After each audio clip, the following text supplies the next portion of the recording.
Hey everybody, tonight's video is called Lock 'em Up, and tonight we continue our pass-through study here in the book of Jeremiah. We're going to be looking at the king asking the prophet for prayer before he locks him up. And so from here through chapter 39 this week, Jeremiah is going to recount the last warnings before the fall of Jerusalem and Jeremiah's imprisonment for his unpopular message. And his repeated advice to surrender to the Babylonians goes ignored, and he remains in prison until the fall of Jerusalem. So the king doesn't like the message that Jeremiah has. So what better way than to shut somebody up? You throw them in jail. So Jeremiah chapter 37, and it should be a fairly short video tonight. It says in verse 1 and 2, "Now King Zedekiah the son of Josiah reigned instead of Coniah the son of Jehoiakim, whom Nebuchadnezzar king of Babylon made king in the land of Judah. But neither he nor his servants nor the people of the land gave heed to the words of the Lord which he spoke by the prophet Jeremiah." So Zedekiah, he was the uncle of Jeconiah, who was raised to the throne by King Nebuchadnezzar in contempt for Jehoiakim and Jeconiah. And his 11-year vassal reign was between 597 to 586 BC. And the message of the king to Jeremiah in this chapter is somewhat earlier than that of chapter 21, when Zedekiah was afraid of the Chaldeans' defeat in Egypt and returning to besiege Jerusalem. And Jeremiah, what he has to say here is surrender to the Babylonians. You need to submit to God's correction. But Jeremiah's message is not going to be taken well. In verse 3, it says, "And Zedekiah the king of Zehukel, the son of Shelemiah, and Zephaniah the son of Messiah the priest, to the prophet Jeremiah, saying, Pray now to the Lord our God for us." So the people refused to listen to God's words, and Jeremiah was instructed not to pray for the people back in chapter 7, verse 16. And verse 4 and 5 says, "Now Jeremiah was coming and going among the people, for they had not yet put him in prison. Then Pharaoh's army came up from Egypt, and when the Chaldeans who were besieging Jerusalem heard news of them, they departed from Jerusalem."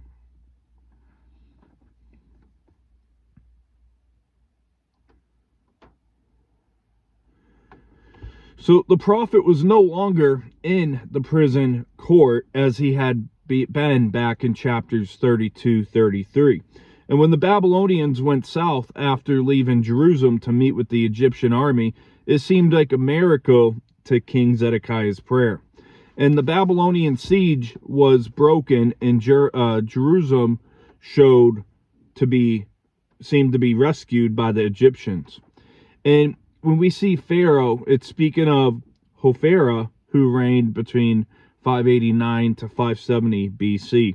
And he marched to support Zedekiah in his revolt against Babylon, as you can find back in Ezekiel 17, verse 11 through 21. And Lord willing, we'll be looking at the book of Ezekiel next year.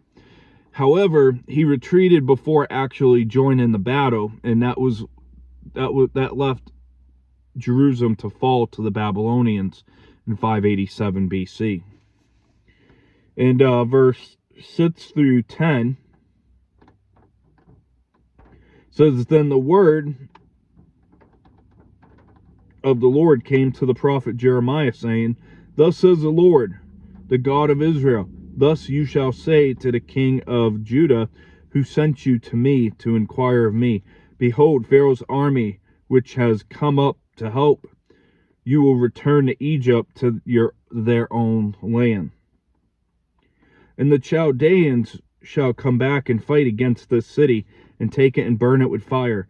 Thus says the Lord, do not deceive yourselves, saying, The Chaldeans will surely depart from us, for they will not depart. For though you had defeated the whole army of the Chaldeans who fight against you, and there remained only wounded men among them, they would rise up every man in his tent and burn the city with fire. So Babylon, which temporarily ended the siege to deal with an Egyptian advance, would return and destroy Jerusalem. And the hope from the Egyptians for help was empty. And God emphasized that there would be no way that the Babylonians would fail to conquer Jerusalem. And even if their army was all wounded, they would still conquer the city and burn the city. So victory was guaranteed. In verse 11 and 12 says, "And it happened when the army of the Chaldeans left the siege of Jerusalem for fear of Pharaoh's army, that Jeremiah went out of Jerusalem to go into the land of Benjamin to claim his property there among the people." So we see he returns to his hometown to claim the property that he had purchased back in Jeremiah 32, verse 6 through 12. In verse 13 says, "And when he was in the gate of Benjamin, a captain of the guard was there, whose name was Urijah, the son of Shelemiah, the son of Hananiah, and he seized Jeremiah the prophet, saying, 'You are defecting to the Chaldeans.'" So we see that Jeremiah had predicted his death back in Jeremiah 28, verse 16. And therefore, the grandson took revenge with the false accusation. And Jeremiah was viewed as a traitor. He was viewed as a traitor to the Babylonians, and he was looked at as a spy. And so we see here that Jeremiah is arrested by the captain of the guard. In verse 14-15, then Jeremiah said, "False, I am not defecting to the Chaldeans," but he did not listen to him. So Urijah, whatever his name is, seized Jeremiah and brought him to the princes. Therefore the princes were angry with Jeremiah, and they struck him and put him in prison in the house of Jonathan the scribe, for they had made that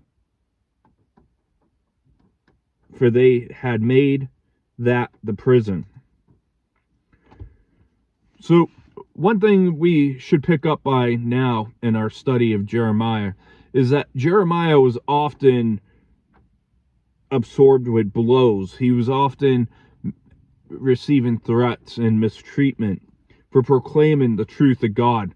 And we see that in the earlier chapters we've been through, Jeremiah 11:21, Jeremiah 20 verse 2, Jeremiah 26 verse 8, Jeremiah 36 verse 26, and Jeremiah 38 verse 6, and Jeremiah 38 verse 25.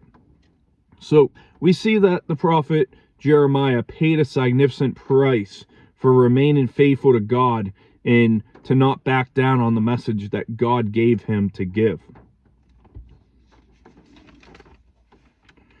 And we'll see coming up in verses 20 and 21 the conditions of the house of Jonathan, which was worse than the courts of the prison themselves. In verse 16-17 says,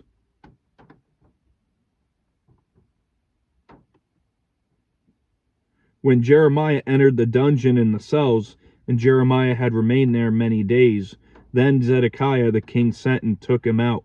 The king asked him secretly in his house, and said, 'Is there any word from the Lord?' And Jeremiah said, 'There is.' Then he said, 'You shall be delivered into the hand of the king of Babylon.'"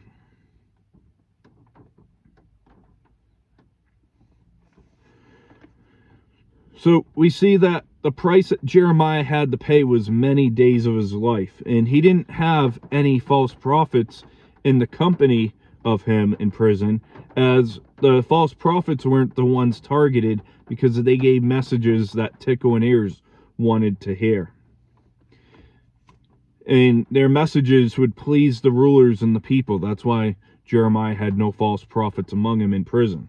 In verse 17 showed that Zedekiah's willful rejection. And he knew Jeremiah spoke for God. And Jeremiah's surroundings didn't make him change his message. In verse 18-19 says, "Moreover, Jeremiah said to King Zedekiah, what offense have I committed against you and against your servants, against this people, that you have put me in prison? Where now are your prophets who prophesied to you, saying, the king of Babylon will not come against you or against this land?"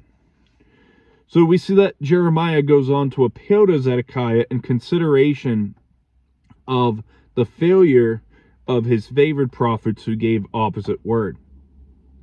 And in verse 19, they're shown to be liars who said that the king of Babylon wouldn't come, and he had come and would return.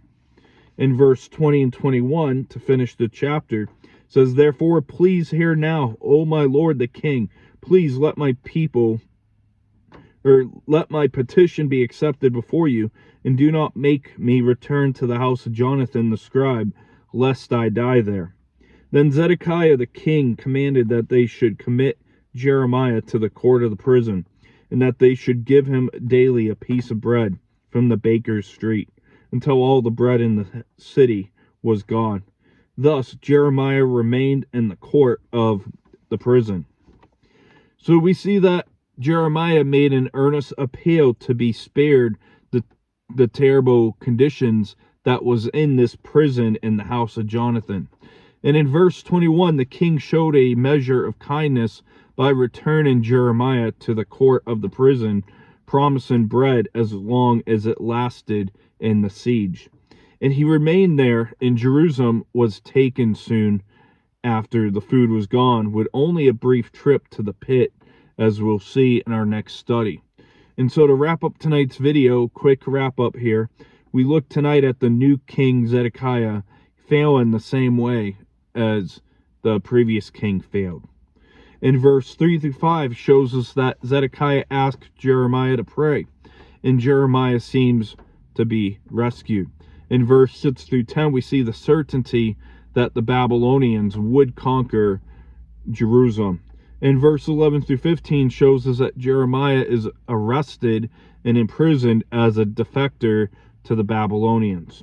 In verse 16-17, we see Jeremiah delivered a message from prison to King Zedekiah, and the chapter ends with Jeremiah appealing to King Zedekiah.